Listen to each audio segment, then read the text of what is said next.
Guys and gals, and welcome to the Friday, August 5th episode of Morning Coffee and Chat. Let me go on and get everything synced in together real quick, and, well, we'll chat. Let me see here. Right there we is.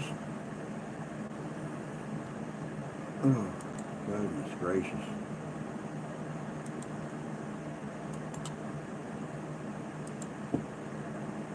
Oh, there's that, and we'll share this puppy out.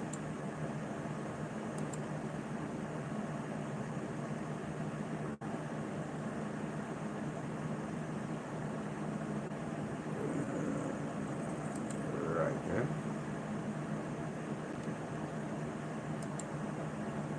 Booyah. Good morning, Jan. Good to see you, love. Hope you're doing well this morning.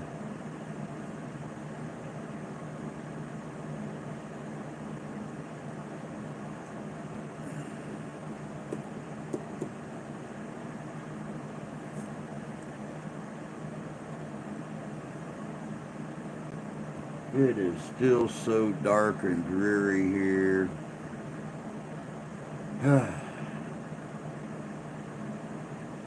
Good morning, Buck. Good to see you. Hope you're doing good this morning.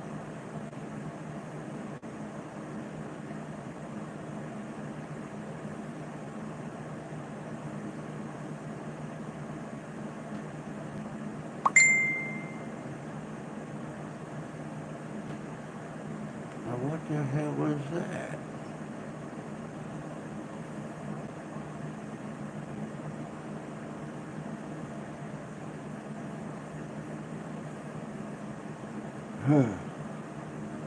It went ding and nothing popped up on the screen.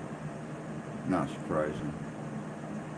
Yeah, we've got rain coming in today, possibly thunderstorms. They haven't confirmed yet, but expected intense thunderstorms. So who knows? Who knows? I don't even care. I don't even care. The wife will be working all day. Then as soon as she gets home, she's gonna change her clothes, take Grandma up to Kalamazoo to her Steph's cousin's place for the weekend. Since we're going down for my grandson's birthday, Grandma can't be alone. Good morning, Tony. Uh, I'm gonna sit here like a bump on a frog's ass. We were supposed to go do the city cemetery tonight. I guess Mark is going by himself to one of the, well, I don't want to say one of the worst areas of South Bend, but it's one of those places where you shouldn't go by yourself. And of course, since MPS pretty much completely broke up, there is no Tommy, there is no Randy. Haven't heard from Heather. Danny has plans with his granddaughter, so I won't be going. Oh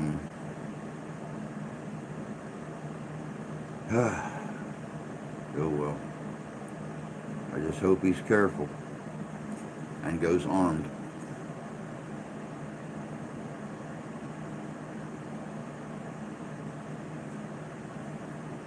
I think, and I hate to say this on an international platform, but I think I'm just going to have to start putting all the donations and stuff towards a vehicle and just driving illegal. Or I'm going to have to give up paranormal investigating.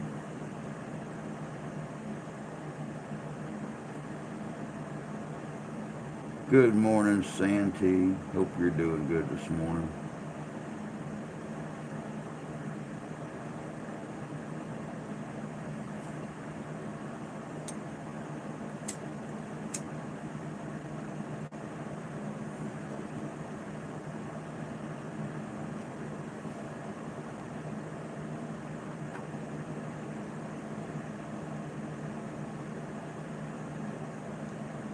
No, I've been giving it a lot of thought for the last couple of days, and you know,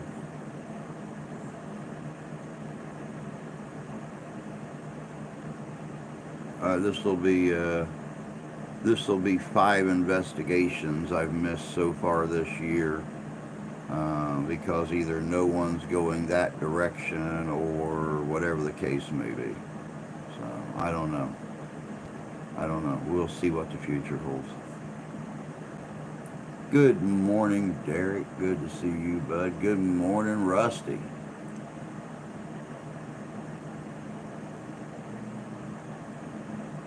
Hope you guys enjoyed Tales of the Texas Rangers on Wednesday. Today's video is going to be even better. I went couple 150 centuries back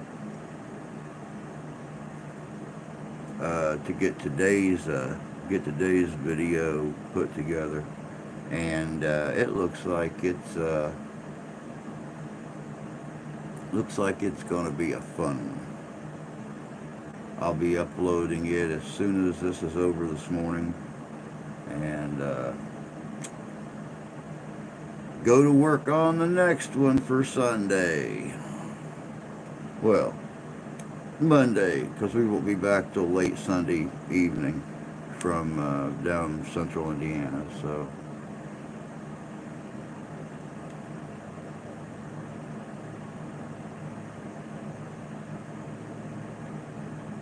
yep, just 2 weeks. Just 2 weeks. Hey, Tony. Good to see you this morning. Hope you're doing well.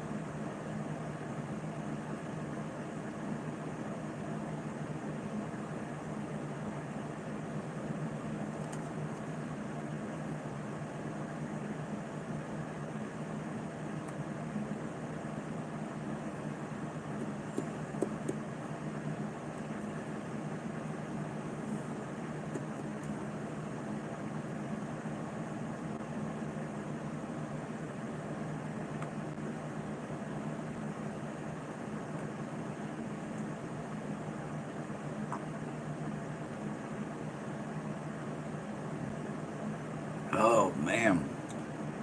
It is finally Friday, guys. Finally. I have to see my grandson. I haven't seen him. Well, when they come up to Michigan. Buford, good to see you, bud. Hope you're doing well tonight, or today, tonight. Hope you do well tonight, too, but I hope you're doing well this morning.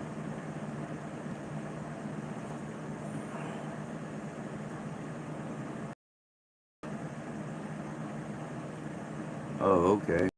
Went off like 5 minutes ago, and now the little thing shows up on there.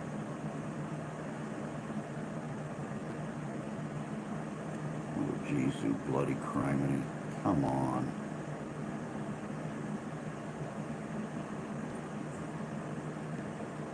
Oh, let's see here. Mayhem, good to see you this morning.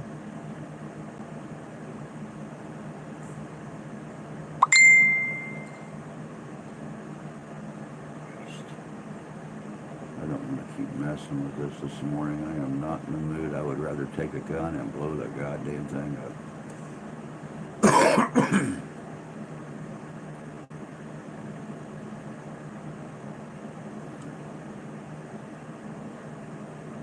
But yep, I seen them when they went up and rented the cabin on Lake Superior back in October. So they could actually see the northern lights. They took the kids with them and stuff, stopped by here on the way back home, and that's the last time I've seen any of them. So I've been looking forward to this weekend, getting out of Dodge, heading down to central Indiana for a little bit, and hanging out with my son and daughter-in-law and my grandkids for the weekend. Gloomy and dark here this 8 a.m. Looks like rain again. Same here, man. Same here. They were saying sunrise was going to be at 6:41 this morning, and at 6:30 it was still darker than the darker than the devil's bunghole out here.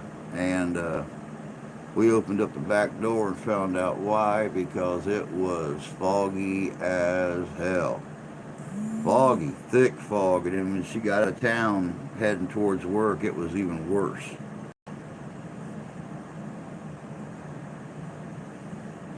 Good morning, Sarah. Good to see you, dear. Hope you're doing well today.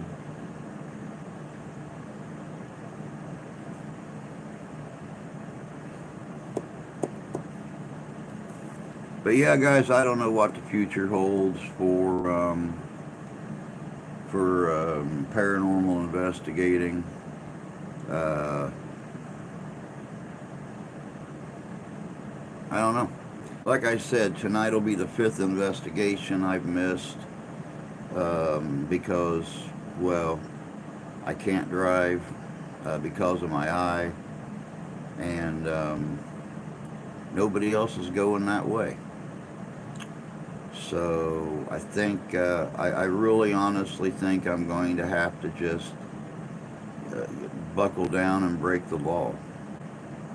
Get myself a vehicle, get it plated, put it on the wife's insurance, and start driving to investigations.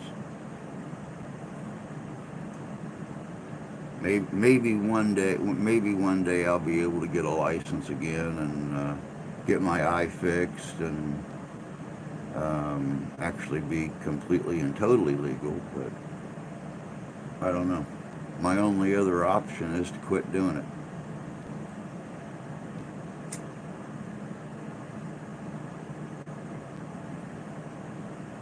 There's nothing to investigate in this town, Sarah. We have one cemetery inside the town limits, and it's probably the most peaceful place I've ever done. I walked down there and done it by myself one time 2 years ago when Mark was not able to get out and do the investigation we had planned. Other than that, now I did put an ad on Facebook last night. I did put an ad on Facebook looking for some new folks to go out and do investigations with, looking for some new investigations. We'll see how that pans out today.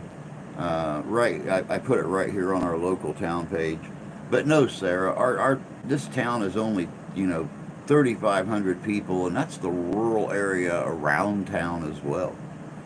Our downtown is literally 3 blocks by 3 blocks, and that's our entire downtown. Yeah, of course, as you go east, you run into town, or you run into other things before you hit the actual town limit. But all it is restaurants and antique stores and stuff like that. Our actual downtown is only 3 blocks by 3 blocks. Yeah, I'm looking forward to it, Jan. I'm looking forward to you and Jay coming up, going out and doing something with you guys. Well, I got a cemetery in mind. So it'll be pretty cool.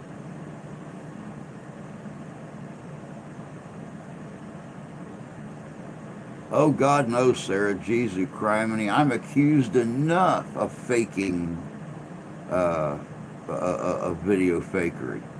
That's the main reason. That's the main reason that MPS has broken up. Because nobody wants to come to me and say, hey, I got a question about this. Hey, I got a question about that. They go to Tommy, or they go to Randy or whatever, and they have these, make these accusations and stuff like that I add things into my videos and all this other kind of stuff. And I've told them over and over again, when somebody comes to you and says that, tell them to come to an investigation. Tell them, give them my address. Tell them to come over here and watch me edit. The only thing I put in our videos is the words, the text. That's the only thing I put into them. I ain't gonna be nope, I won't do it. I won't do it. I'll completely walk away from the paranormal.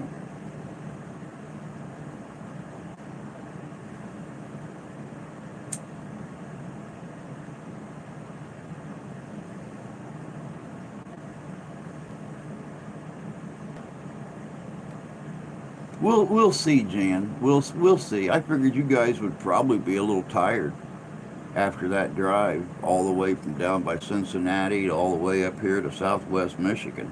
I figured you guys would probably be a little tired and want to kick back in your hotel room in air conditioning. Good morning, Freedom. Hope you're doing good this morning. Shame there's so much infighting in the paranormal. Oh, I know, and it kind of worries me and Danny a little bit because the whole idea behind Ghostorama is paranormal unity. That's the whole premise behind it, bringing people together. Sharing our data, working together, stuff like that. And you've got people that have broke off now and gone with other groups, and it's basically Mark and me again, full time, and Danny stepping in when he has a chance to. Other than that, everybody else is gone. They've gone with these other groups. That are more their style, the darker, younger groups. So, still good groups, but different style, different style than what we do. Danny refers to them as the amateur ghost adventures guys.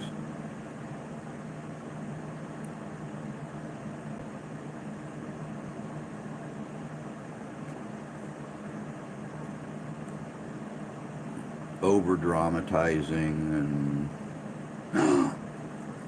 that kind of shit.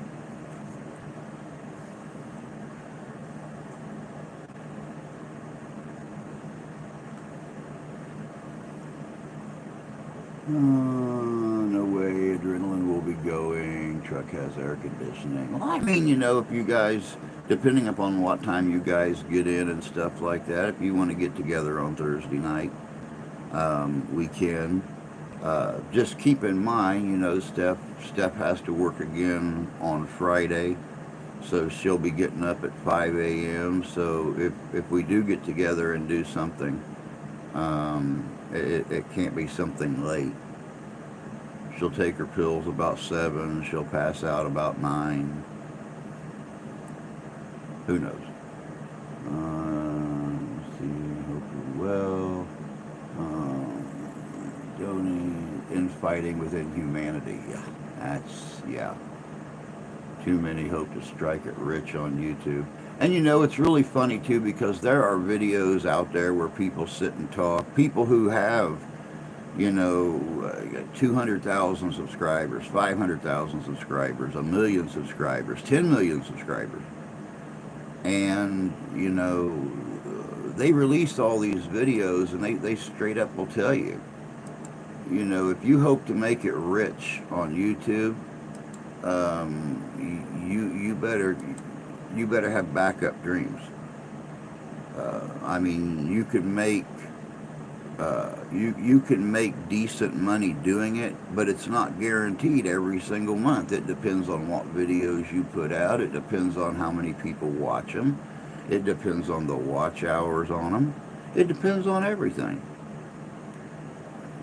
So, people saying that being a content creator and going out and just making videos, you're going to make a lot of money doing this. No.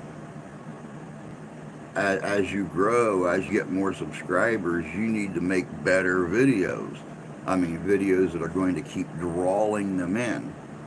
Because, I mean, you sit and look at a couple of these guys that are making, you know, $4,000, $5,000, $6,000 a month on videos. And they get used to that for 3, 4, 5 months, and all of a sudden they put out 3 or 4 really crappy videos, and that $4,000, $5,000 or $6,000 a month all of a sudden drops down to $1,000, or okay, let's give them the benefit of the doubt, $2,500. For most people, that's still good, but when you're used to making 2 or 2.5 times that in a month, then yeah, it really suffers. I mean, it straight up it suffers. Too many for likes, no substance. There's no consistency to the amount of money per month, like being on commission. Yeah, exactly. Exactly. YouTube's a bloody nightmare. They're controlling scum, sucking pig dogs. That's very well put. I like that, Tony. That's very well put.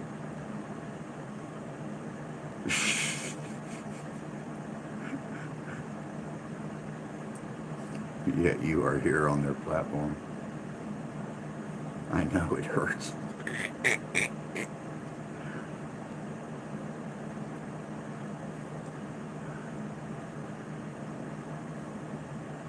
Yeah, and see, that's the whole uh, that's the whole thing that I've started doing. I've quit concentrating on making a lot of money doing it. I mean, you know, even comfortable. Me personally, I'd be happy to bring in $1,000 a month. If I brought in $1,000 a month, the wife and I would have no more worries. So, I mean, you know, anything over and above that's just going to go in the bank anyway, and well, be saved for a rainy day. I've not made a penny from YouTube. I've got banned a few times. That's because you're dirty. You're dirty. You're nasty. You're ornery. That's it. That's the word I was looking for. Ornery. I like ornery personally, but I mean, you know, there's some people out there. Oh God, no! He said this. Oh shit! Oh God, we're gonna go to hell. Good content gets likes and views. Yep. Salty. Salty. That's a good word. I like salty. No, I don't. Doctor told me to stay away from salty.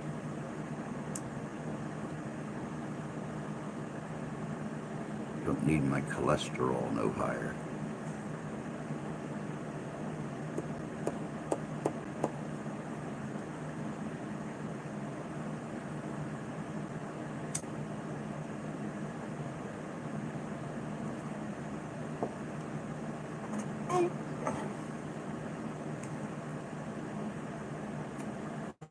Yes, Mayhem, I can agree with that. Um, I've actually, I've had friends split. Um, I've had friends split and start fighting over all this crap that's been happening lately. And I've actually,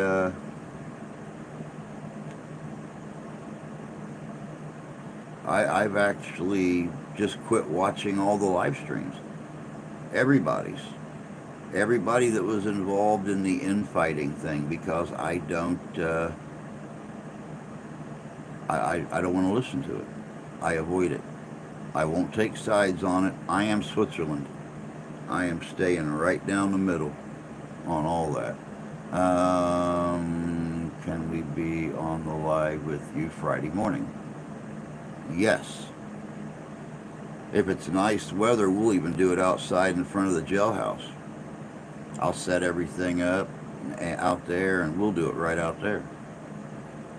Have I done a video on the Winchester House?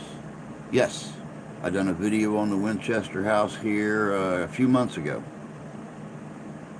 Taking care of friends' animals while they're on holiday.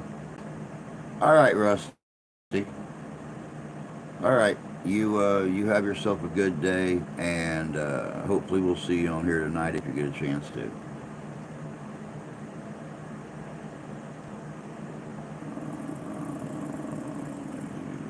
They only hurt themselves. I don't do hate streams.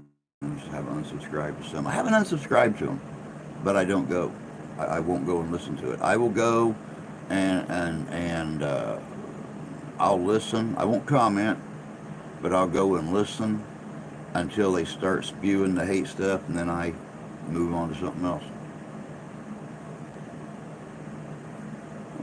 I go to channels where there's a few haters. I'm their host, not them. Nobody tells me where to go, who to watch. Exactly, yeah. I don't get notifications. I'll have to fix it and go watch it. Yeah, probably 3 months ago, I think I done something on the Winchester House, and then of course we went and investigated Indiana's Winchester House, Winchester Mansion in Elkhart, Indiana, and it was a nice place. It was a real good place.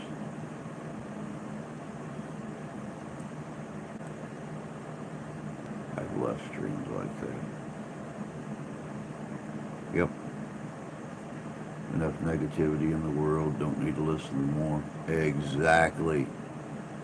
Exactly. Like I said, the whole premise behind Ghostorama and putting that on was paranormal unity, and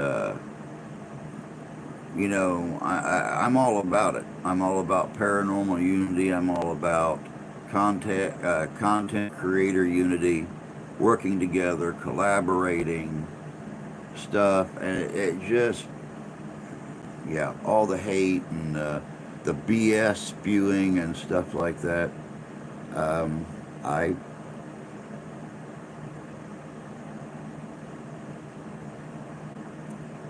I don't want to be no part of it.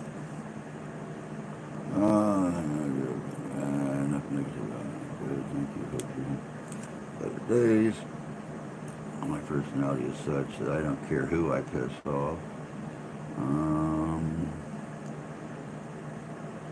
It's one thing I like about you, Tom. You don't care who you piss off. Which place have you investigated? Did you enjoy being at the most? Our cemeteries. I always enjoy doing the cemeteries.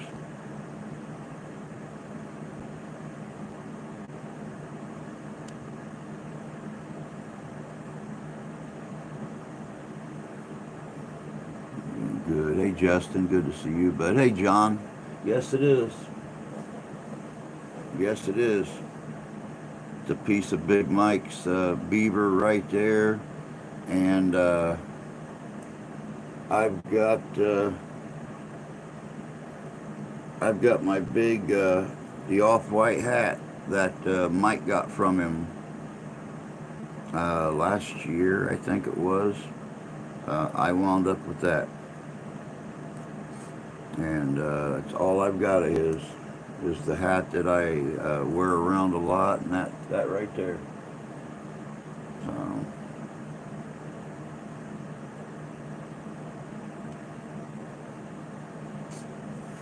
Words are words. People are just hateful for no reason. Need more build up, not tearing down. Exactly. Yeah, we're still planning on doing Galesburg sometime this year. Yeah, I enjoyed doing the restaurant, Jan, Tosi's. I really enjoyed that one.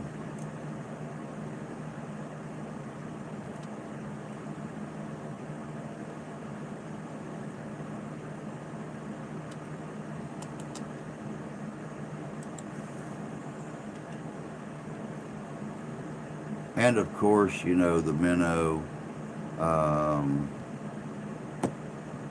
loved it. I like doing businesses like that. I enjoy doing businesses, um, only because, you know, I can talk to the people about what we found, what we ran across, what we couldn't identify, you know, things like that. Going to a cemetery, you pretty much expect. All right, ma'am. You have yourself a good day. Take care of yourself. Enjoy your Friday. And hopefully we'll catch you tonight.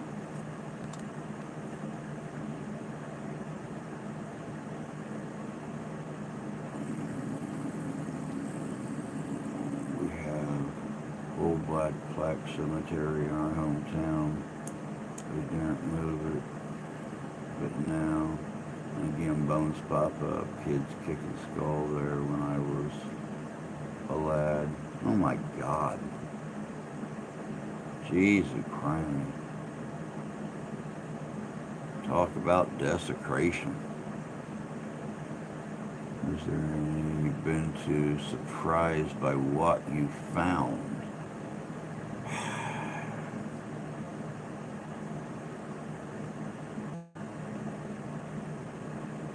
I don't think so. I always go into an investigation hoping to find something. Um, Sometimes that's a letdown. You don't find a lot of anything. Sometimes you go in and you're expecting to find stuff, but you find more than what you expected to. Oh, Plague Cemetery. I'm sorry, Plague Cemetery. Yeah, I've never been like really super surprised, and that's why you don't see me, you know. What was that? I'm just kind of, yeah, I expected that. No, no, I expected that. No, no, no. You know, it don't catch me by surprise. Then again, like I told you guys 100 times before, I'm really not afraid of that much.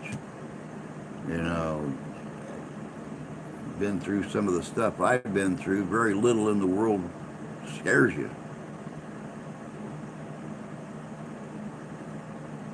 Um, I've been watching the dash cam videos. Now I'm more alert of my surroundings when I drive.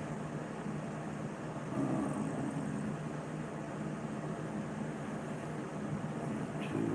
two, yeah. I said plague, not plague, Black Death, the great, yep. Now see, I would love to do some plague cemeteries. I would. Now we had like the Spanish flu epidemic here in the States, stuff like that. Um, but yeah, nothing like the Black Death.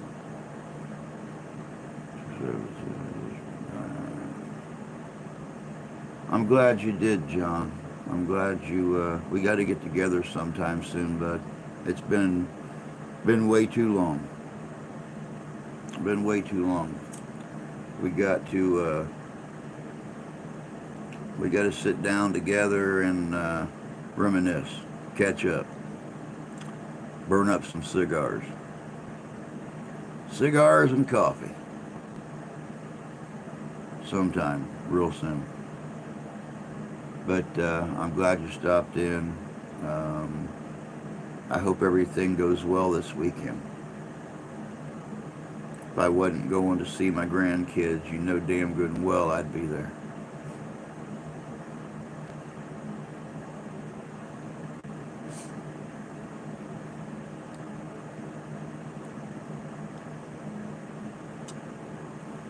We got thunder.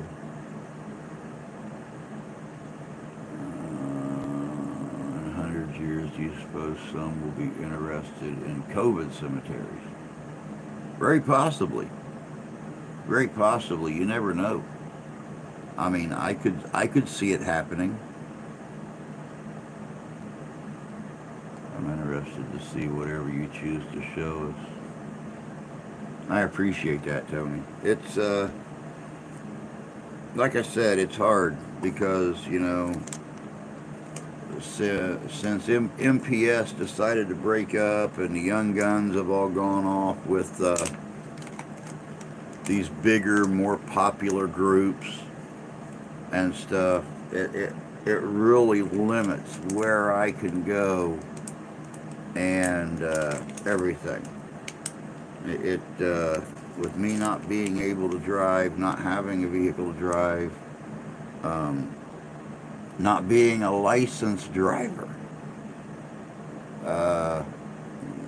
it's kind of hard. If no one's heading in the direction of the investigation, and you know, Mark and I were talking about the other day, he's put so much time into arranging everything with local, county, and state police agencies, with the Department of Parks, with the sexton for the city cemetery, that I wanted to make it to it. I was hoping Danny would make it to it. But, you know, like I said, he's got his granddaughter this weekend. And it's stupid for Mark to drive 40 minutes one direction, then, you know, 50 minutes back to the cemetery, then 50 minutes back to my house afterwards, and 40 minutes back home. I mean, you're talking about 180 minutes of driving that he shouldn't have to do.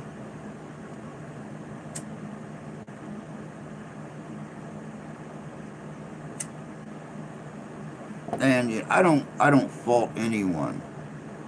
I don't fault anyone for wanting to spend time with their grandkids over anything else. For those of us that talk regularly, Big Mike, who was a friend of mine, and John Savakis that was just in here, I loved Big Mike like a dad. You know, he was a craftsman. He was an encyclopedia of history. He was intelligent. He was an amazing person, and his memorial service is this weekend. But we had already made plans to go down to Muncie, Indiana for my grandson's birthday, and that just happened to be the weekend they picked for Mike's memorial. So I don't fault anyone. I don't fault anyone for wanting to spend time with their grandbabies over anything else. They're only little for so long.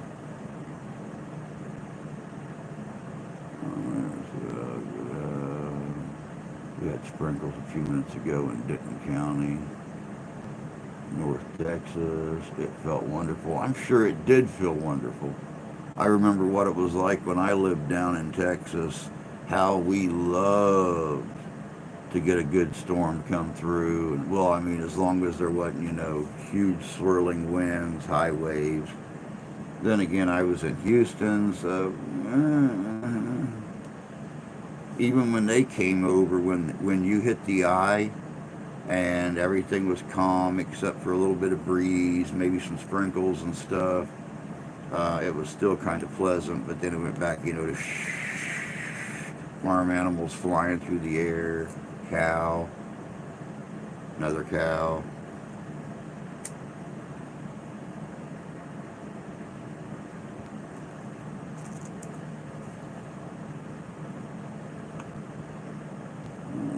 Shows you. Thank you, Freedom. I appreciate that, honey. Become one of those sovereign ST citizens. Don't need no stinking license. Exactly. I just need cash to get a vehicle and insurance. Technically, you don't need a license unless you're transporting goods or people for profit. Sovereign citizens, both definitions are contradictory. Wish you were close to me. I'd love to have you with me on cemetery visits. I can't find anyone I trust to go with me. Like I said, hopefully I'll hear something from somebody. I know that when we go out and I wear one of my t-shirts or my my drab green pullover with the paranormal investigator patches on it. I get stopped all the time. People want to know where we go, what we do. They want to know about the scariest. They want story after story after story.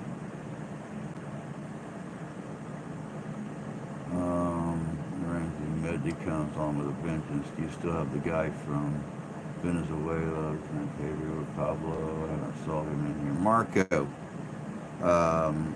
His hours recently changed, so he don't get to come to as many live streams as he used to. But he still comments on just about all the videos.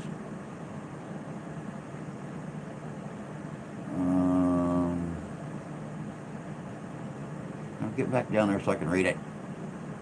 It's been well over 100 for several weeks now. August just started.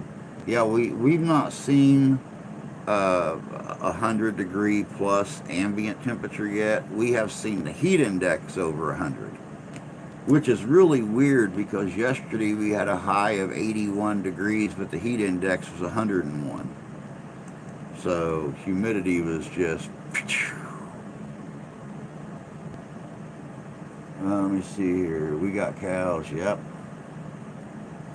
Good morning, Terry. Good to see you. You get all seasons in Michigan. You leave. Oh yeah. Oh yeah. Yeah, we get all that cool stuff here. Very, very, very well defined spring, summer, fall, and winter. Someone who understands respect towards what we're visiting, can double as security. See, I got a security guy. I have got a licensed, he used to be a county sheriff, he was a correctional officer, he was private security, he is licensed to conceal carry, but he has plans for this evening.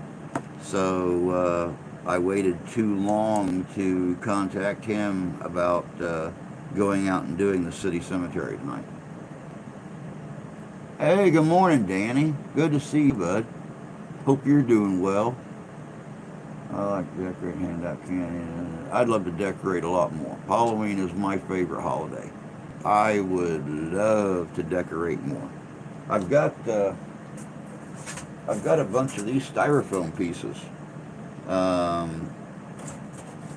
actually want to sit down and make gravestones with. My luck, Halloween would be windy as hell and all my gravestones would break and fall over.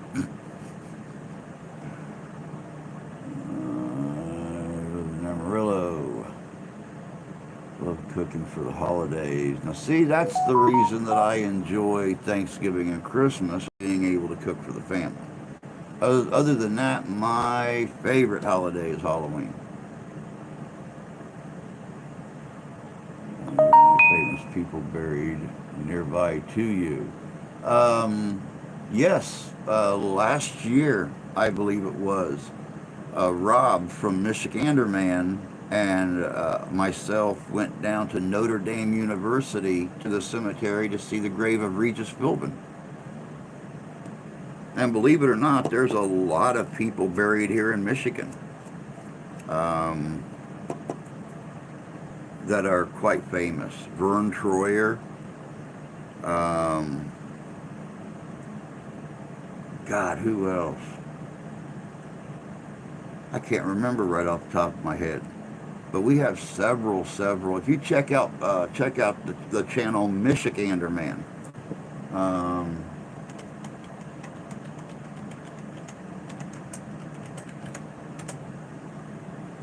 If you check out the channel, that channel right there, you will see a lot of celebrity graves throughout Michigan here.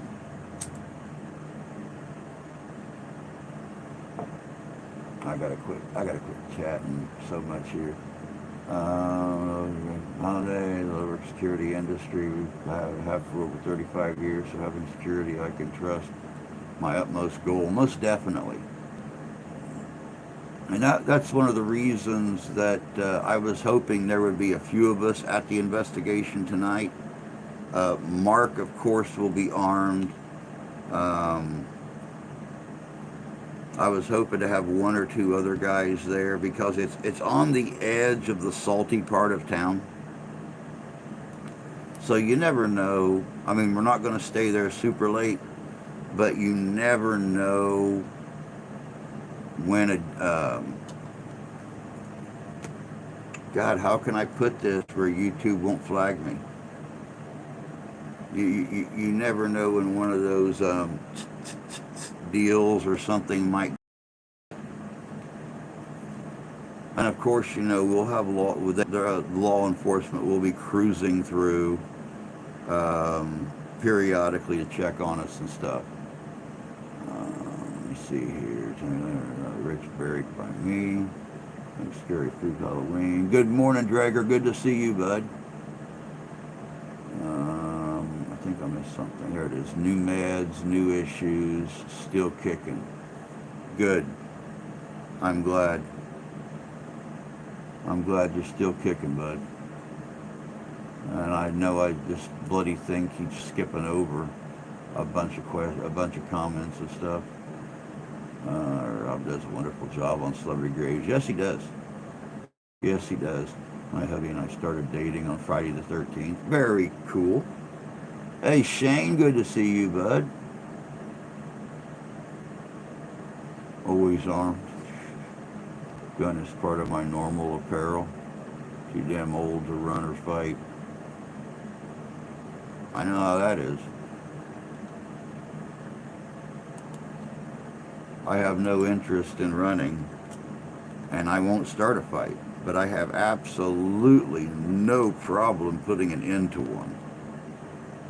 At least the younger me did. The older me hasn't been challenged to that point of needing to stop one.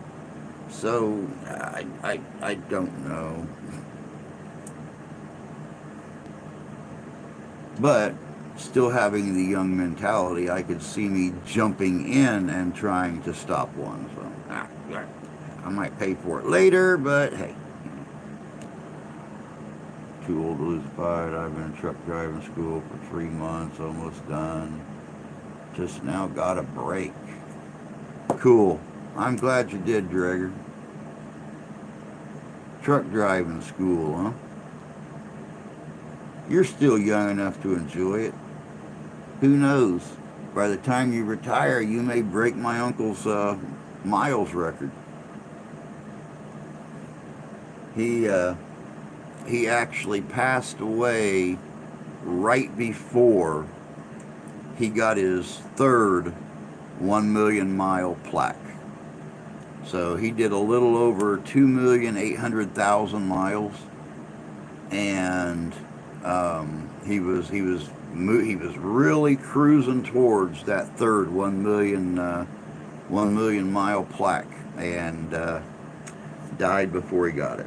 So, but then again, he drove all over Canada and the U.S.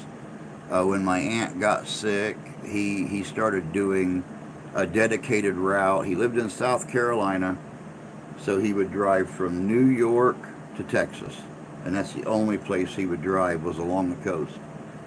And still, my cousin moved back close to home, only lived like a half a mile away from him, so they said, go do it, stay out, make your money. So he was gone 6, 7, 8 weeks at a time. Let me see here. Here I go talking again. I shoot a gun when I was 6 years old. My grandkids all have guns, even the two younger than 2. Why can't someone start a GoFundMe or type thing so we can each donate $5 worth of money? I've not had any luck with GoFundMes and stuff. I've had no luck with them. None. The older I get, less life in prison as a deterrent. Oh, come on. Go the other way. There we go. Okay. Too true. Free roam board. No real issues. Going places. Making plans.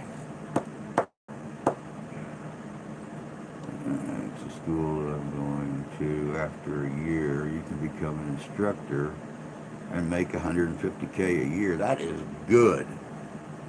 That is good.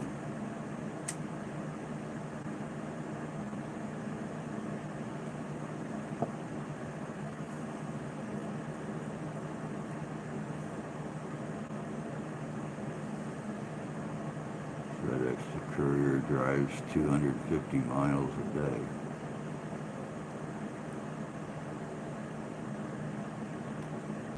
If someone starts a GoFundMe, I'll post to donate the person. Thanks, Whispers. Hey, Blaine. Good to see you, bud. I hear dead people. I hear live people. I think they scare me more than the dead ones do.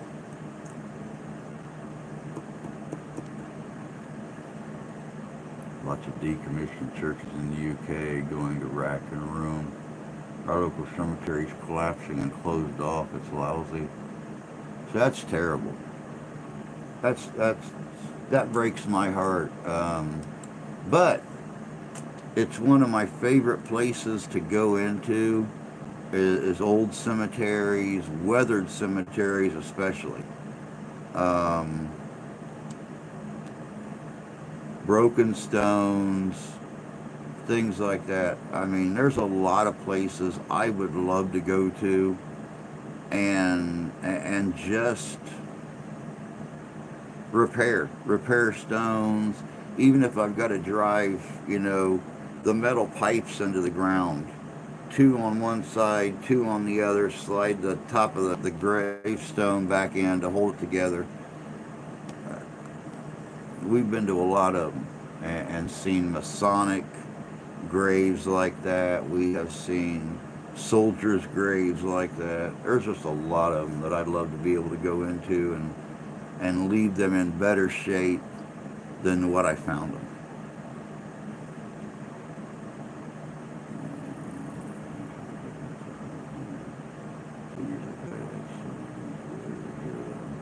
And to smell them, just say. You didn't say church.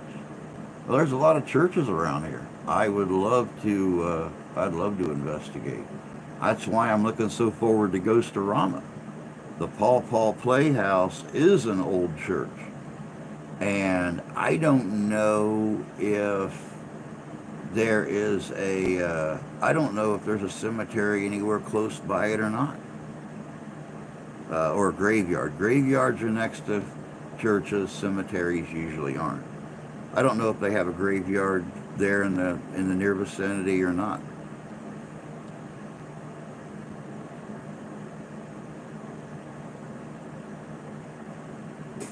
I put the video up for it, Tony. I put the video up for it 2 days after we done the investigation.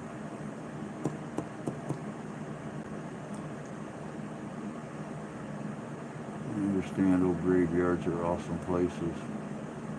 Every single grave, whether you get something or not, every single grave tells a story.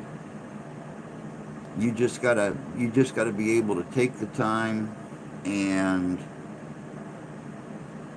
look up the information. You've got the person's name, you've got their birth date, you've got their death date. You have got a lot of times you get the hiccups. A lot of times you have the battles they fought in if they were soldiers and stuff. The stories are right there. You just got to look them up. I understand. I wonder how much activity we'll find in Paw Paw. Don't know.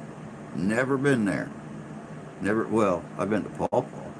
That's where we done the Masonic Lodge that one time. Was there in Paw Paw. And not a lot of activity. Nothing spooky or scary. But we still got a lot there. And I'm looking very forward to doing the Playhouse. Watch your videos. Sheesh, I'm a busy man. Only here for the girls. We've been to some really active graveyards.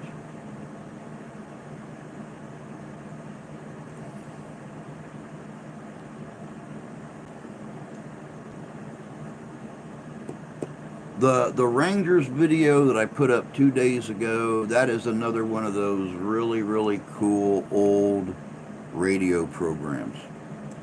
Now, I just recently ran across some old classic Lone Ranger radio programs.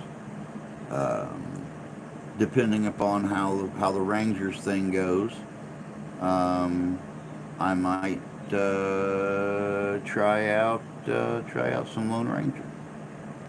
Try out some of the other old Western radio programs and stuff. Good morning, Squatch. Good to see you, bud. Hope you're doing well. Mostly trivia here, even when I get muted.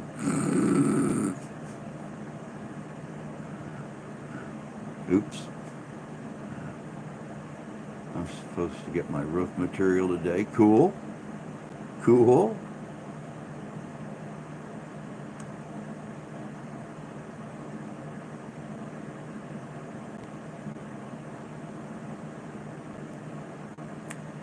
I've not thought about live streaming on TikTok, but a lot of videos, I do advertise them on TikTok. I've not got a single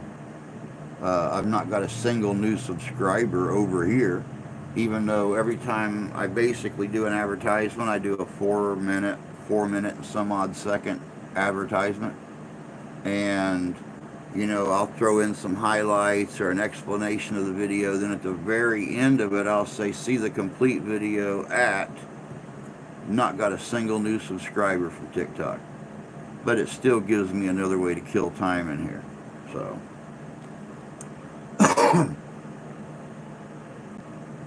Let me see here. Hey, Ian. Good to see you, bud. Hope you're doing good. Hey, Ian, don't forget, end of this month, Michiana Ren Fair down in South Bend. I will be with the pirate group. They have come to several of my encampments and hung out and stuff with me in the rain, shine, everything else. Their captain jumped on his bike and rode clear to Fort Wayne 2 years ago and stayed at the fort with me all day. So I figured I'd repay it, hook up with him and some of his folks for that event, and it's supposed to be a good weekend. And of course, I'll probably be the only primitive camper in their camp, but still gives me a chance to dress up in funny clothes and hang out with really cool people. When the stuff shows up, oh no, I'm not being robbed. Try using a short instead. Wish you luck. Kill time. I hope my presence is more valued than that. Shit. Kill time. Who said kill time? Kill time?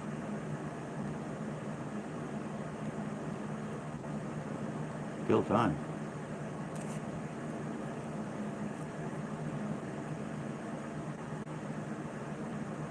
Kill time? Oh, gives me another reason to kill time. I see what you're saying. No, it gives me a reason to kill time making a video. I do my big video for YouTube, and then I will cut it in pieces, and I'll put it like a little 4-minute thing on TikTok as an advertisement to draw people over here. Now understand, I've done one video on TikTok that got over 1,000 views in 2 days. But my big thing with TikTok is that I'm very meticulous to not get any copywritten songs for my videos.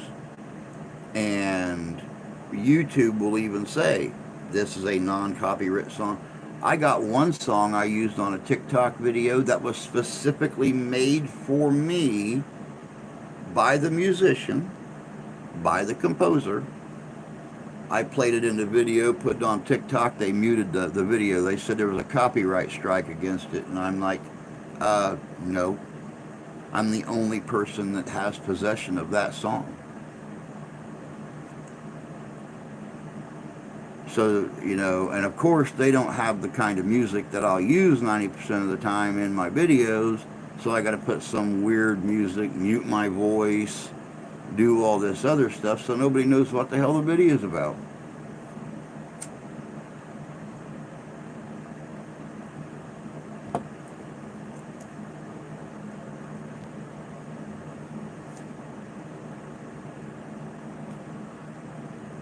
I paid $18,000 for the deposit on my roof. Then the company closed. Yeah, exactly. Yeah, I know that you had mentioned that before, that they closed, and that is by far dirty dealing right there. That is by far dirty dealing, especially since you weren't the only person they did that to. They took a bunch of deposits in and then closed the company down. But the cool thing about it is, even with the company closed down, you can still go back and sue the owner of the company. Can't specifically sue the company, but you can sue the owner of the company for fraud. Has anyone heard from the Duffel family? One was a U.S. Admiral, his son U.S. Major, his son a musician in Rockabilly Hall of Fame. They're my fourth, fifth, and sixth cousins. Very cool. No, I've never heard of them. I bet good backstep in there. Well, I didn't want you offended because, you know, when I talk about killing time, I mean killing my time doing what I do in here, not killing time on you guys, because I don't consider this killing time. I've been a little distracted since. I don't blame you for being distracted. If somebody took $18,000 of my money, I'd be, I do believe the correct word is on the verge of going apeshit. There wouldn't be any distraction to it. It would be straight up apeshitness. I started using songs that we write on the New Watch podcast. I get as much info as I can. Convenient carry bags. It seems to be completing the contracts. So if you demand a refund, he can sue for breach of contract.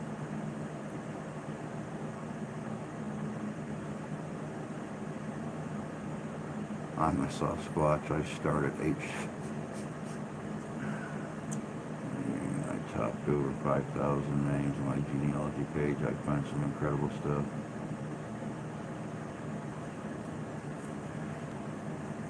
Yeah, it's those copyright strikes that cost me the original channel.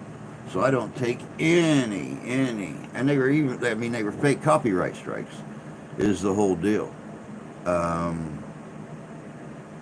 On pictures, public photos right off Google. So, but, you know, we all know what that was about. You know, we start doing paranormal, and within 6 months, you know, complaint.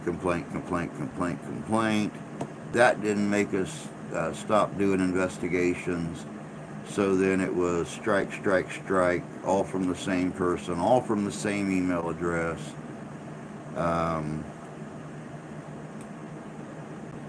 And that made YouTube do something about it.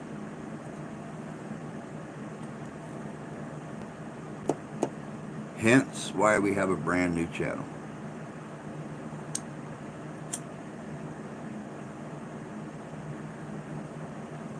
So now I specifically download copyright-free music, or I will go to the writers themselves and have them write songs specifically for the channel that are not used for anything else. Can you not block a user from your channel?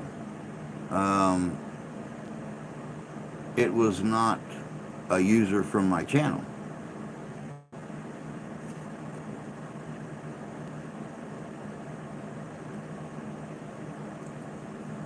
And yes, you can, there, you can, train of thought derails, 10,000 brain cells dead, film at 11.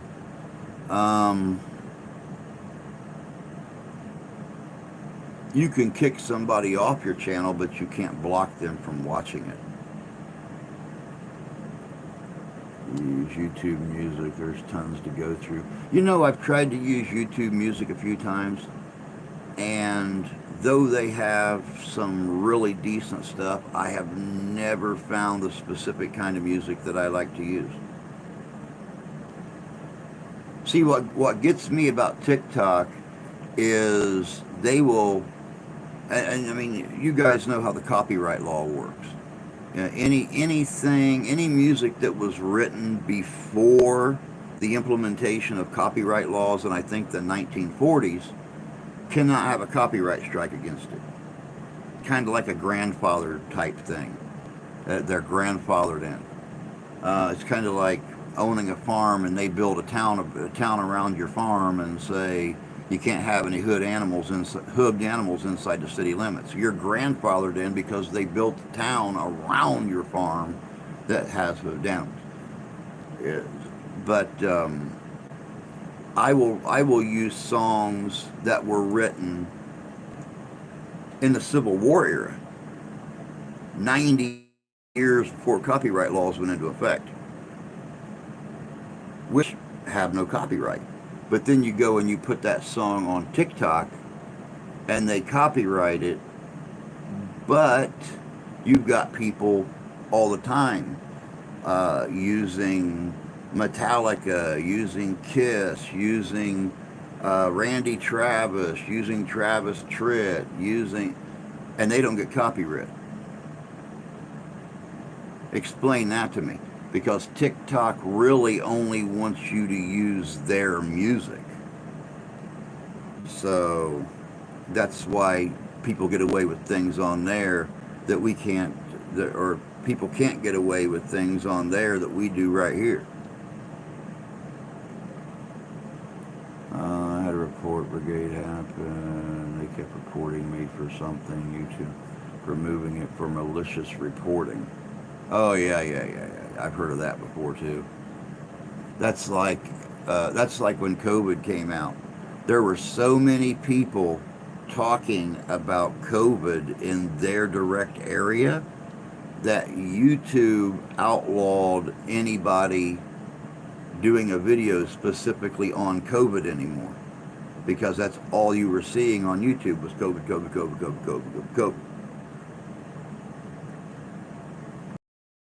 Jones got his yesterday. He's dude that said Sandy Hook was fake news. My dad used to say speech is free, but you can lie. It'll cost you one way or another. Yep. What we do have numerous channels, so just go to the next and protest. And I found Civil War generals, Navy ships, and a murderer accidentally found my great-great-grandma, who was buried just 3 miles from me. 2 cops killed on duty. Most of our long-time listeners never miss one. They have all our alternates subscribed to. It's funny, the guy responsible lost a few profiles. Got to look into my genealogy. Genealogy is really cool. I love doing genealogy. Sadly enough, my great aunt out in California that started doing our genealogy and got us all the way back to Culloden in Scotland. She is gone now, and her kids got rid of all of her files and handwritten books and stuff like that. So basically, for me to go any further back than Culloden in Scotland, I would have to completely start over again um, with our family from my grandkids and start working back.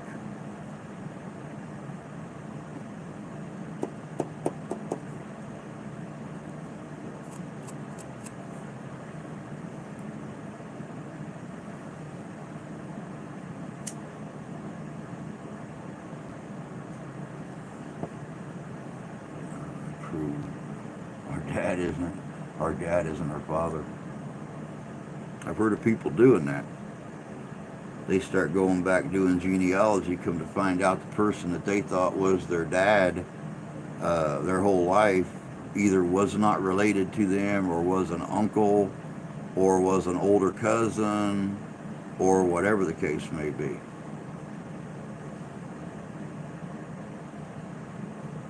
Ensuring membership fee yearly. MyHeritage website has all the records and databases you could ever want. My family history goes back to the English crown. Now that's cool. Which, having a last name like York, would that would actually explain a lot, because when you have a name like York, back in the day, only the lords and ladies of York carried the York last name. So, the King of York, the Duke of York, Lady of York.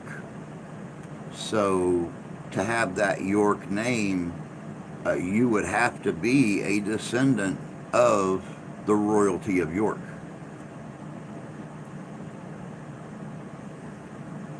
Kin to Longshanks. Sicilian, don't want to know my ancestors, have a pretty good idea. Anyway, what you might think. Yeah, right here, Gina McCoy, see what happens. I don't want to do the DNA thing. I'd rather research it than depending on someone telling me things, plus don't want my DNA out there.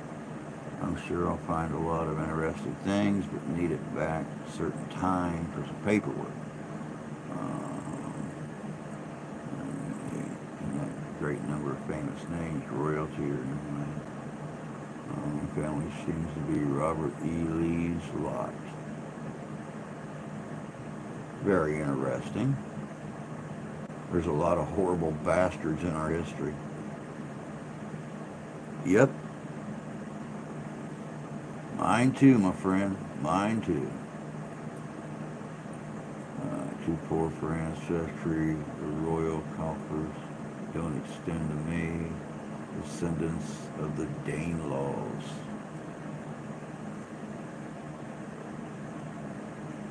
Wasn't nothing special about my people. My people were poor as dirt in Ireland. My people were a bunch of sheep shaggers in Scotland. And as far as the English, God only knows. God only knows.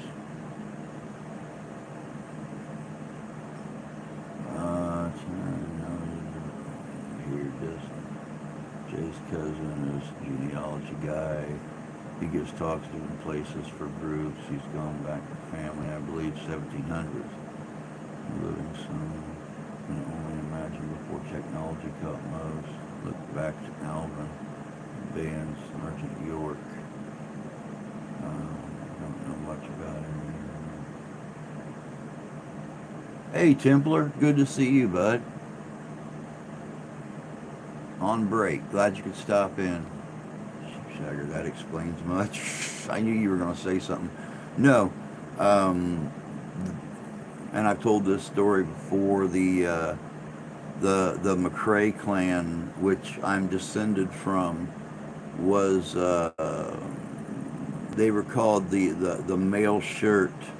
They were the chain mail shirt of I believe, the McGregor clan. For like 250 years, you never seen a McGregor that there wasn't two or three McRaes around them. We were their security, and that's how the McRae clan got Eilean Donan Castle in northwest Scotland. Is it was given to them by the kings of Scotland. Um, so my family was royal by association, but they never actually carried the titleship. But they were the lords and ladies of Eilean Donan Castle.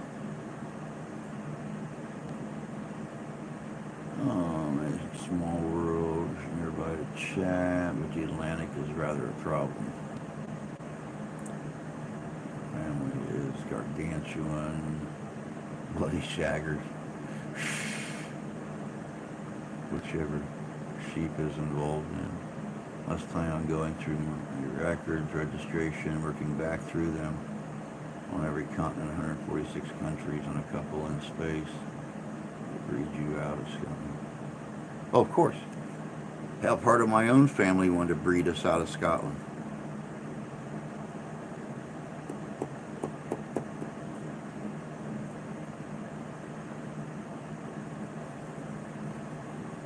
Have to go taking one of the dogs to the vet. See you at night. All right, Jan. Sounds good. You have a good day, and we'll catch you tonight. Actually, Tony, and it really surprised me, there is a lot of documentation on Prima Nocturna. How the English lords that were in Scotland did insist on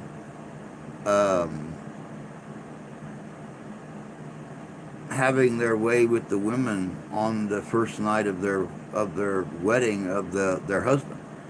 There is a lot of documentation on Prima Nocturna being an actual thing that was used by certain English lords.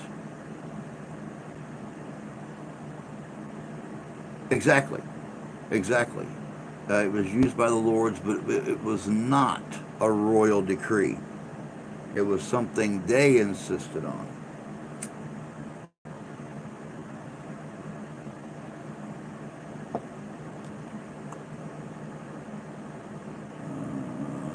Just not a royal decree. The only way they convinced the nobles to move.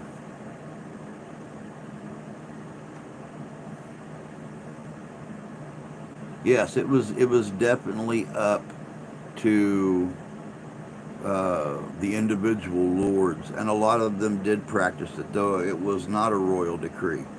Only because, I mean, face it, you've been shagging the same woman for 30 years, or you've gone through a half a dozen English women in 30 years, you have some, beautiful little 16 or 17-year-old Scottish lass that it's just as fresh as the first snow of winter. You're going to be a butthole about it. You're going to be a disgusting, dirty old man. But hey, the English were not the only ones to use Prima Nocturna.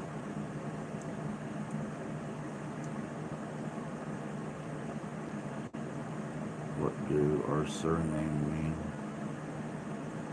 If I were a lord and she was pretty, I might have. I'm born of fire, or perhaps a child of fire. Yeah, I see that. I see that you said that.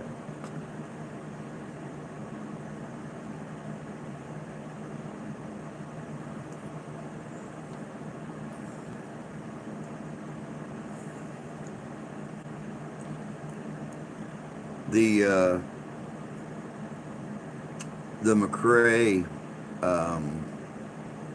name meant with fortitude. Fortitudine, with fortitude. We have fortitude.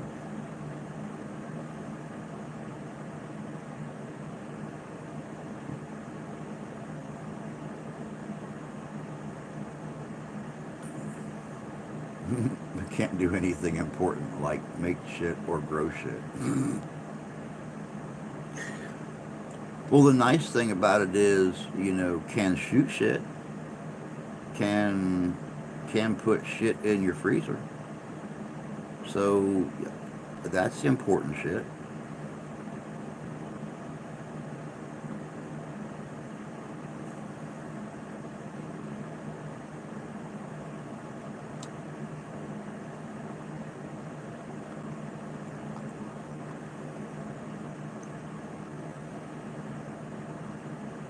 My tomatoes are almost ready.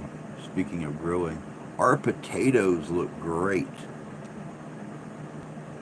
Our potatoes look great. I would have never thought that our potato plants would take off. I mean, especially starting them from store-bought potatoes that were starting to eye up.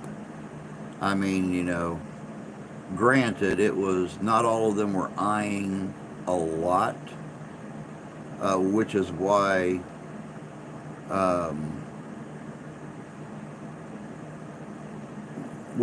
I stuck 12 halves in the ground and 7 plants came up. But the way I look at it, we're still over 50%. So, I mean, we're only one plant over 50% and all of them are doing great. So, I'm happy. Happy, happy, happy, happy.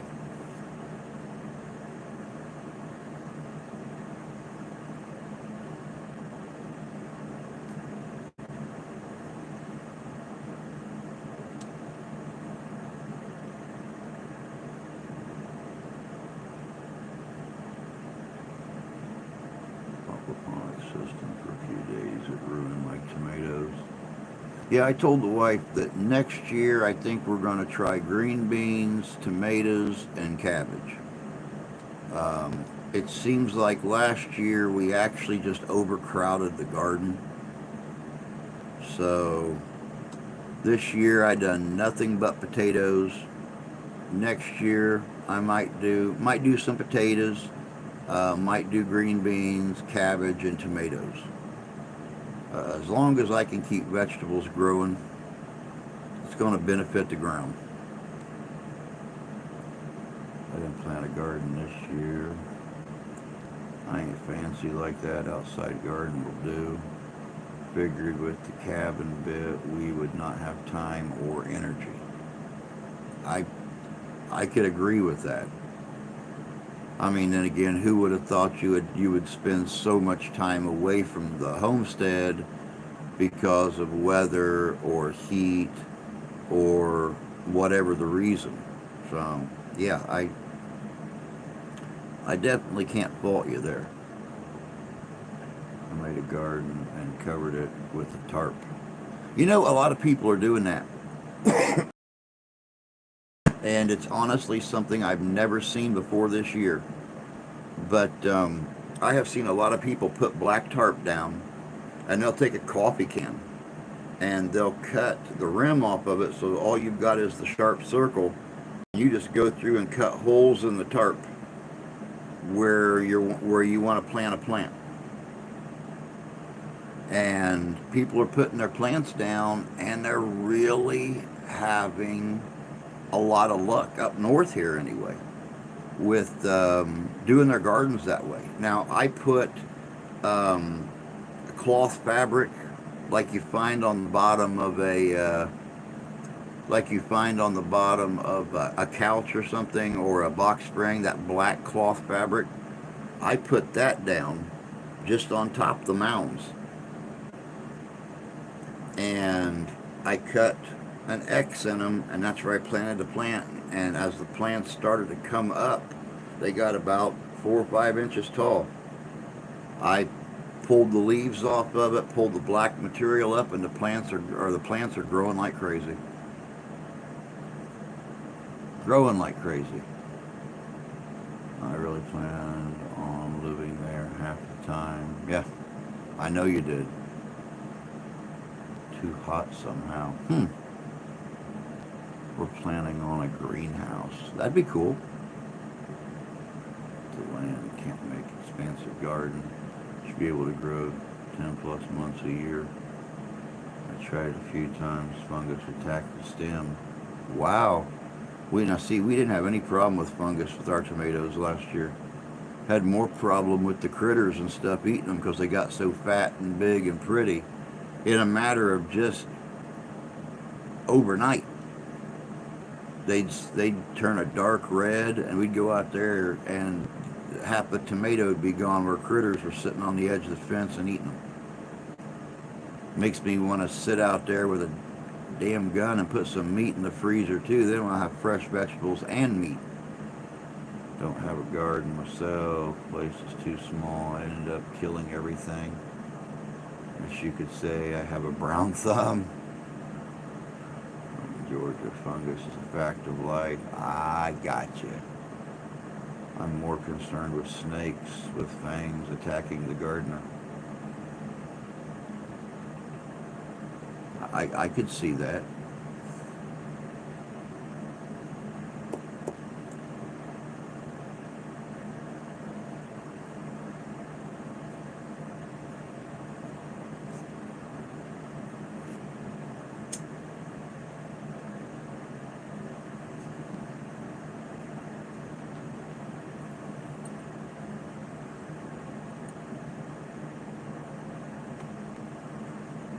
So humid here. I grew mushrooms on my eyebrows.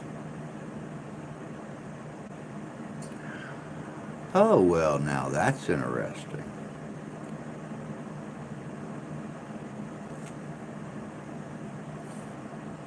It's very interesting.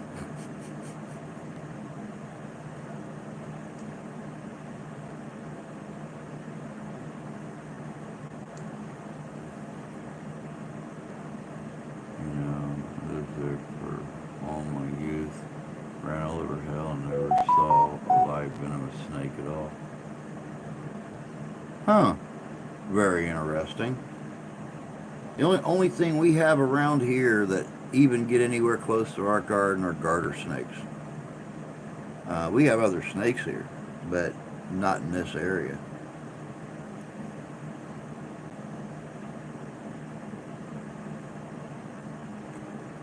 Hey, Tony.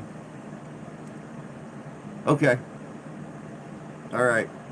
You run. Go take care of what you got to take care of. I know it's a little bit later there than it is here. Enjoy your Friday. Hopefully we'll catch you tonight. If not, we'll catch you Monday. But if we don't catch you tonight, have a good weekend and stuff. And we'll see you later. I've been in Georgia my whole life. Never seen a wild scorpion. Which is really funny because, when my grandmother and grandfather were still alive and lived in South Carolina, they used to have them teeny tiny black scorpions all over the place. All over the place. You couldn't go out and work in a flower bed or nothing else without running into them teeny tiny little, like, 1-inch long black scorpions. They were like armadillo bugs down there. Every time you turned over a stick or something, there was 2 or 3 of them running around.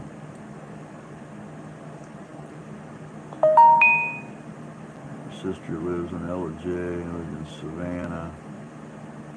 I had a scorpion crawl at my pants leg in Oklahoma. You too, Tony. You too. Enjoy your weekend. I think it's because I was in a swamp that never saw one. Yeah, the scorpions are one reason my wife has no interest to visit the Southwest.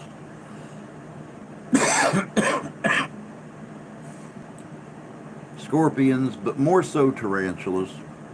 She's not really concerned about rattlesnakes, but she knows that the very first time that she ever sees a tarantula, she will probably just jump in the car and leave the state, leave all of our belongings behind, leave me and the daughter behind.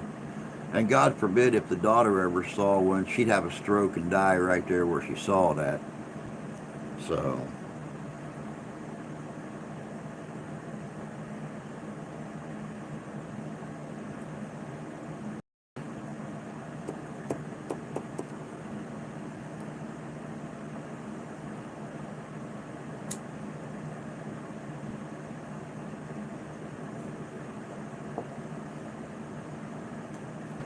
buy her a can of Raid. Yeah, she has Raid right here in the house, and but I'll tell you what, she sees a spider, she won't go near it. She won't kill it. She yells at me. She has literally been sitting in the bathtub getting ready for work in the morning. I'm in here working, all of a sudden she's messaging, my phone will not stop going off. She said, there's a spider in here. This thing is as big around as a 50-cent piece. It's holding a gun, watching me in the bathtub, licking its lips right now. I need you to come and kill it. And I go in there, and this thing is so small you can barely see it with the naked eye. And it did not have a gun nor lips. I have seen her laying in bed watching TV at night, and in the reflection of the TV, seen a cobweb flutter on the ceiling, and she has ran over the top of me to get out of that room because it was moving towards the bed. I flip on the lights and I look, and it's a little cobweb.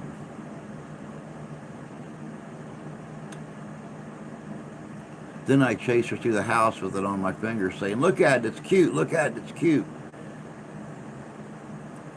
Not a smart move with somebody who has severe arachnophobia. See, not venomous water snakes there either.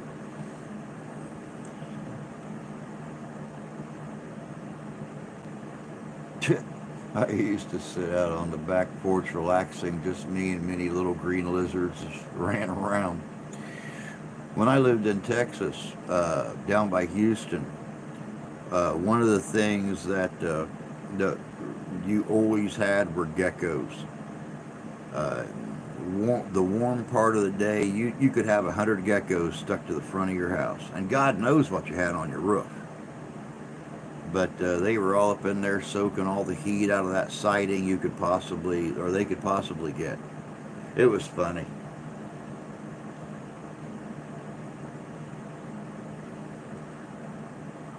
I usually catch things and put them outside. That's what I like to do, take them back out, put them outside. I lived in a terrible apartment with roaches. Were convinced I was a squatter.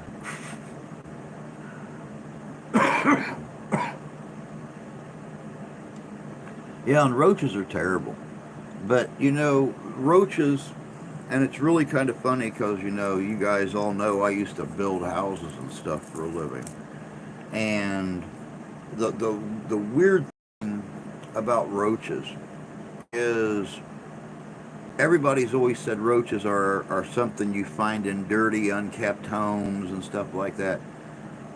I have seen new builds no one has ever lived in. You're still in the process of hanging drywall, laying carpet, putting up all the molding, everything. And roaches be coming up out of the drains. Because, they're looking for food. They're looking for a dry place to live. Hey, look, there is a new offshoot from this drain pipe we live in. Let's go check this out. And we have literally seen them on still mudded drywall that's not been sanded yet, that new of a house, crawling up out of the pipes.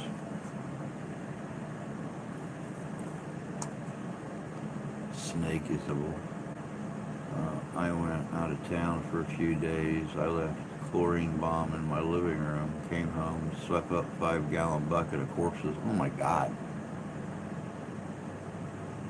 Yep. Paper, bookbinding glue. They love the glue used on cardboard shipping boxes. They love the glue used on cardboard shipping boxes. And you've got that corrugated cardboard there where you've got 2 layers of cardboard paper, then you got the wavy layer in between. They will crawl in each one of those holes and start eating the glue out of the inside of that corrugation. Love it. Love it. You very seldom ever run across a grocery store or an appliance store or anything that ships in boxes that has not had a roach problem or still does have a roach problem. Chlorine bomb. And did it again. Weak. The glue is made from bones. That's what I've heard too.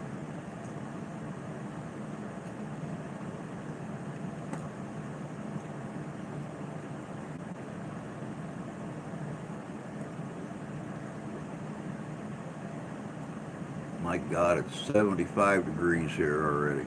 75 degrees and very, very cloudy.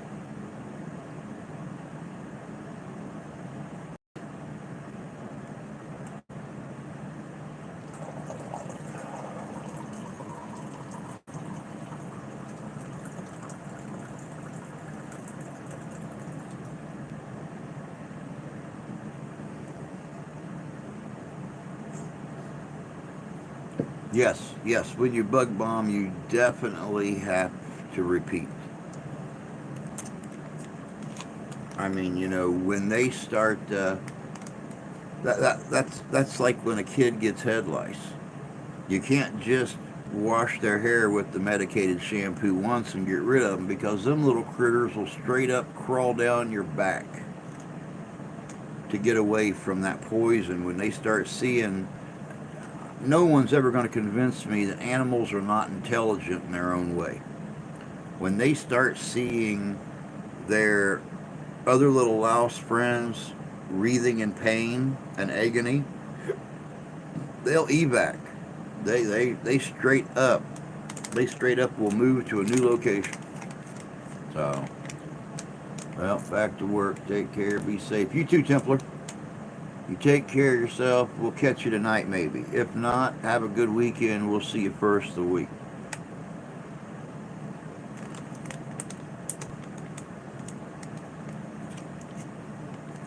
Try repeatedly for weeks on end, and muggers don't quit.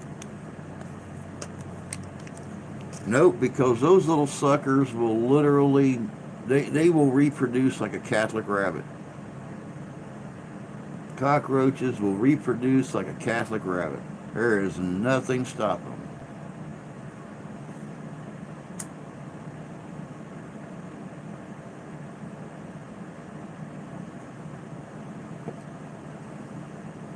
My whole life, never had head lice.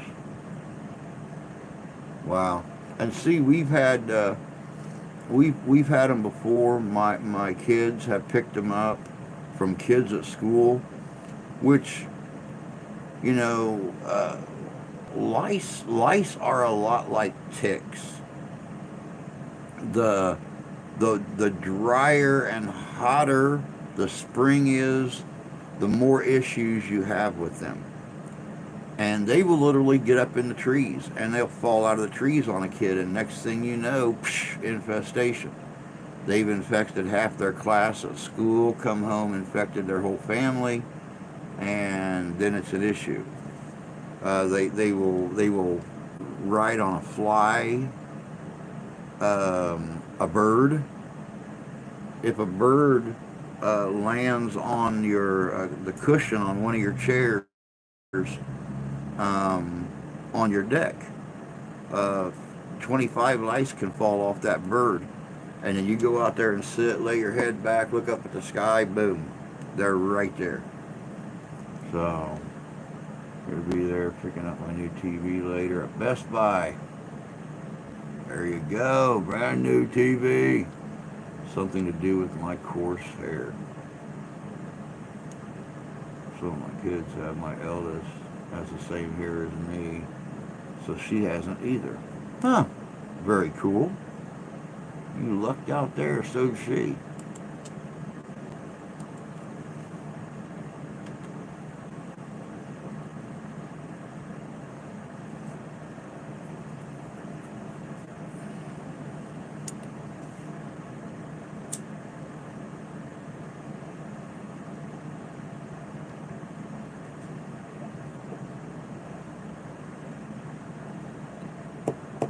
Now with my daughter and her hairstyle, um, you know, my daughter's mixed. She's half black, half white, and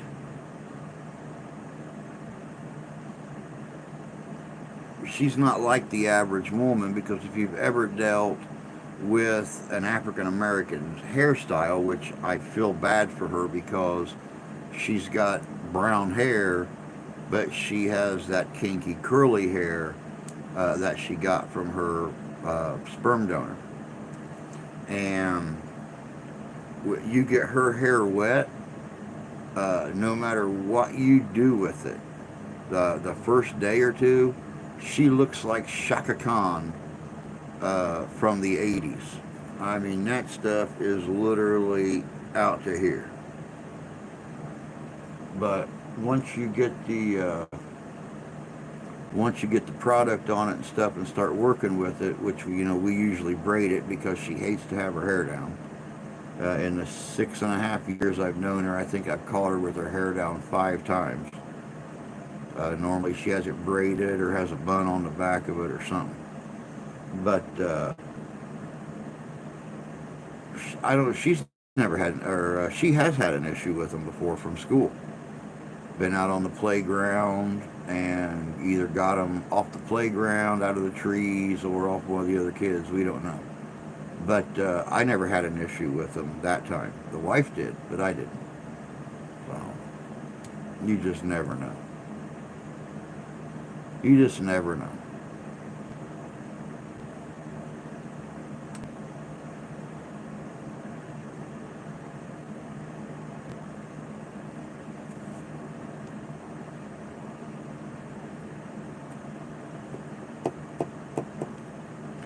But yeah, like I said, guys, it's 16 minutes left. As soon as this is over with, I will be uploading the new video, last video for this week. Um, this one here's this one here's pretty good. I got a big kick out of doing this one. I think it kind of made me decide to start being in more of my videos again. Uh, as for the subject matter is going to be the French and Indian War. And, well, let's just say that good old Uncle Darude went back in time about 250 years. And, well, we're going to get the subject matter in this video straight from the horse's mouth. I probably grabbed the most famous individual there, and we talked about it. So, all the girls used to ask me how got my hair to be so full and wavy. I respond, how do I get to not?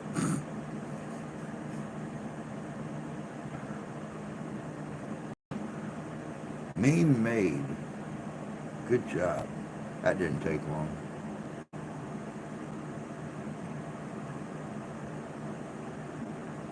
I actually went back to about 1890 and talked to this individual about the French and Indian War, since he was there. He was there for the American Revolution as well.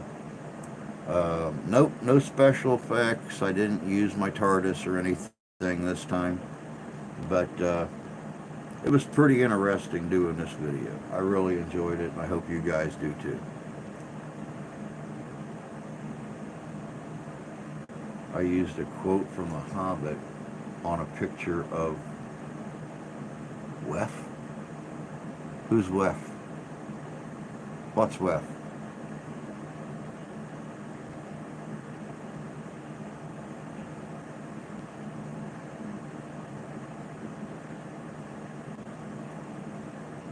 Cheapest and greatest calamity of our age.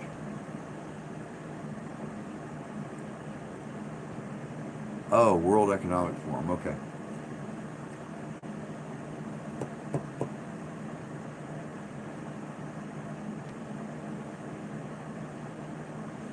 See, that's just how far away from modern issues and stuff that I study.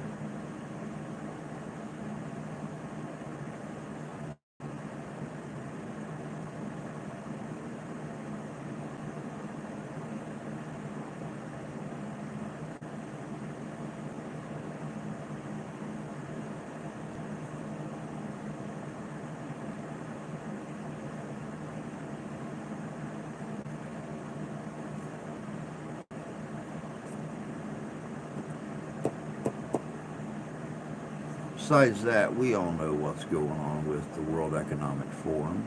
I mean, come on, think about it. The price of everything is going to continue to go up. Jobs are going to continue to pay what they're paying now. They're not increasing for the cost of living because the cost of living is increasing on a weekly basis. So, I mean, it's like Economic Forum sucks ass, and there's really honestly nothing you can do to change it. You should do a video on the day in the life of the average wife, 1800s, 1870s. I've kind of done something like that before, back on the old channel. But you are right, I need to redo one for this new channel.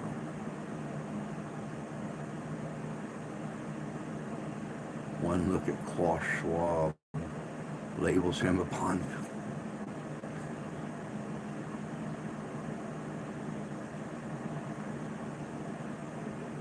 A day in the life of average wife in the 19th century.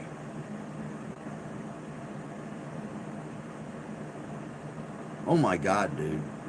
I mean, a woman literally didn't stop from the time that she woke up till the time that she went back to bed. Which, I mean, everybody sits and they talk about how little I sleep. I need to get more sleep. My body's not going to operate properly. Shit. I keep the hours of what the average housewife kept back in the 19th century, but only do 1/20th of the work they did. I mean, you figure. They got up. They tended to the kids. They tended to the husband. If the kids were old enough, they sent them off to school. She would go out and she would work with the livestock, the farm, and everything with the husband all day long. Then she would run back. She would make lunch for him to keep his energy levels up while he's out working or doing whatever the case may be. And then she started preparing dinner. The kids came back home. Then she had kids underfoot. They got outside and started doing their chores while she was doing dinner.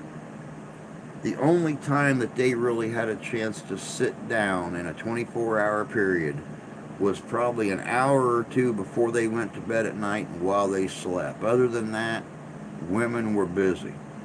Little House on the Prairie was BS, guys. If Carolyn actually lived in that time period, she wouldn't be doing all the sitting around and visiting with the other ladies that you see her doing on that show.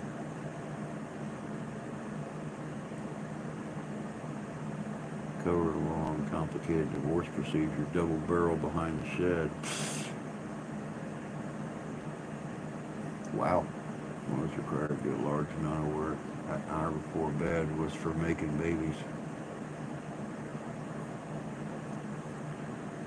Or in the late summer, early fall months of the year, to continue doing all your canning and stuff that you had to do to keep the family alive through the winter. And for those that had a little bit larger farms in areas of the country that had a larger number of predators, they were going out with the husband. They were getting all the livestock and stuff moved into the barns where they stayed safe at.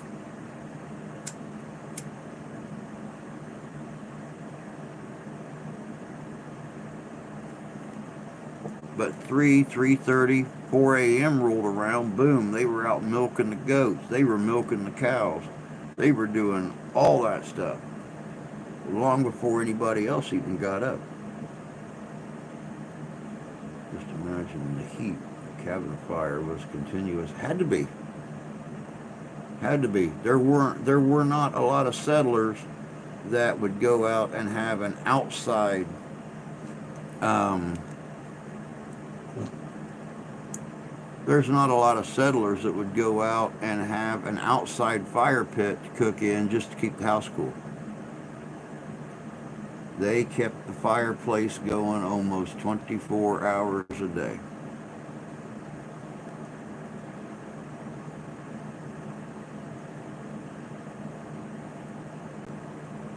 It was healthier freedom. I mean, people were in much better shape because they were constantly working. Um, they ate healthier. You didn't have all the preservatives and additives in your food.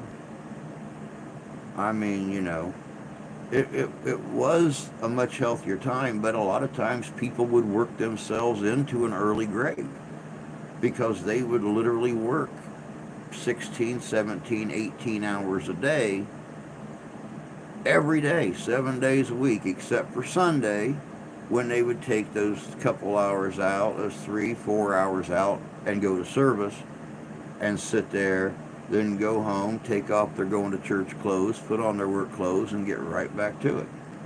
There's a fair bit of outdoor ovens. Yep, yep. I would actually love to build the wife a honeycomb oven outside here. That's something that I have plans for after Grandma passes and we get the decks enlarged. I'm going to put my skills to work one last time. I'm going to build her an outside fire pit, a stone fire pit, and then I'm going to build her a honeycomb oven where she can bake outside. Um,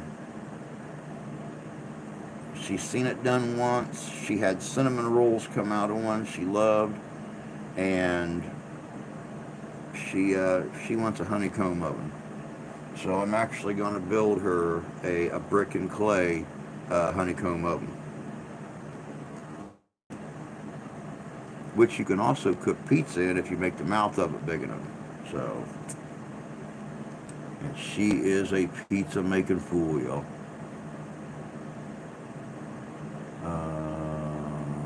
Salt pork, whoop whoop. Sailing would do me in. I plan to put in an outdoor oven at the cabin.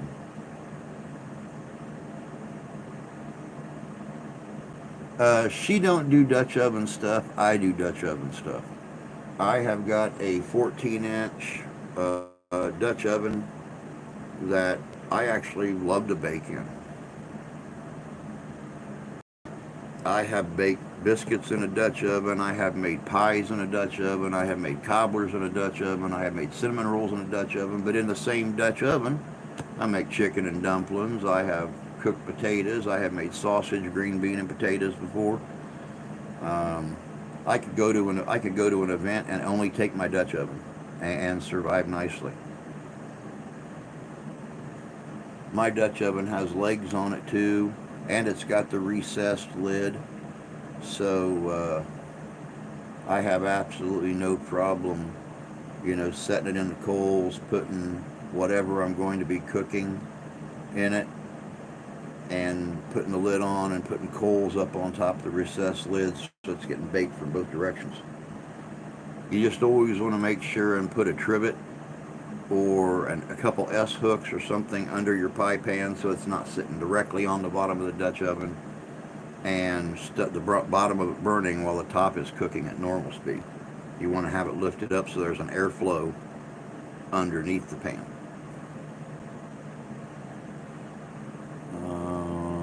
Rolls and biscuits are better from the Dutch oven than anything else. Got you there, bud. Yeah, the ringless ones are called pots.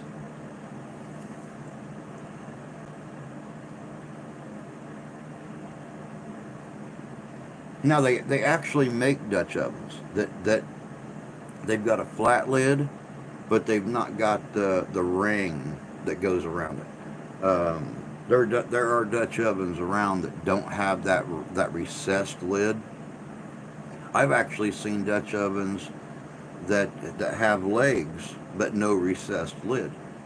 Um, that way you can actually set them down in the fire. You have two 12-inch, but I want a much larger one. Dude, I've been looking for one of the large skillets.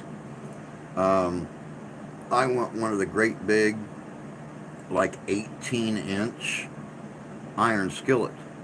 Um, like when I go to camp or something like that, I can put potatoes, um, eggs, sausage, all that, onions, all that stuff in there for a large group of people.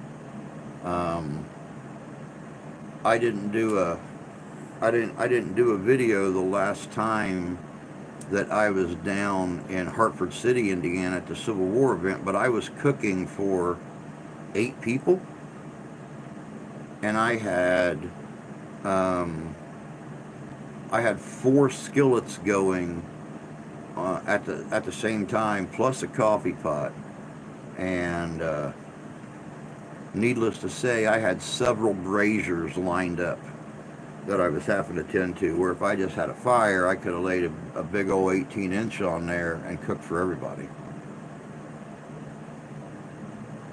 I have an 18 and a 16 and a few 12s.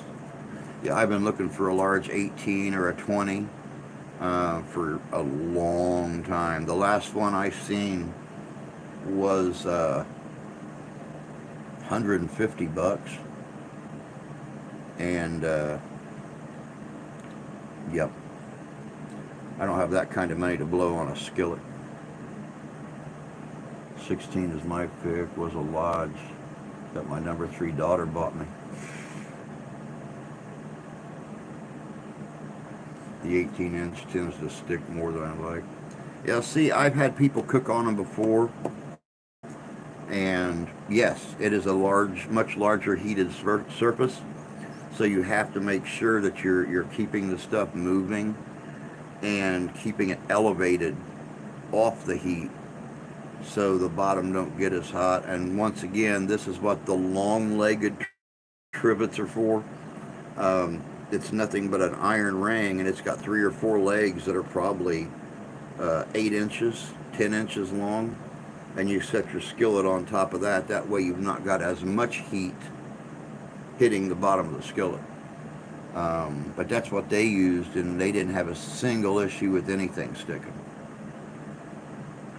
But then again, you use cast iron, you know if it sticks.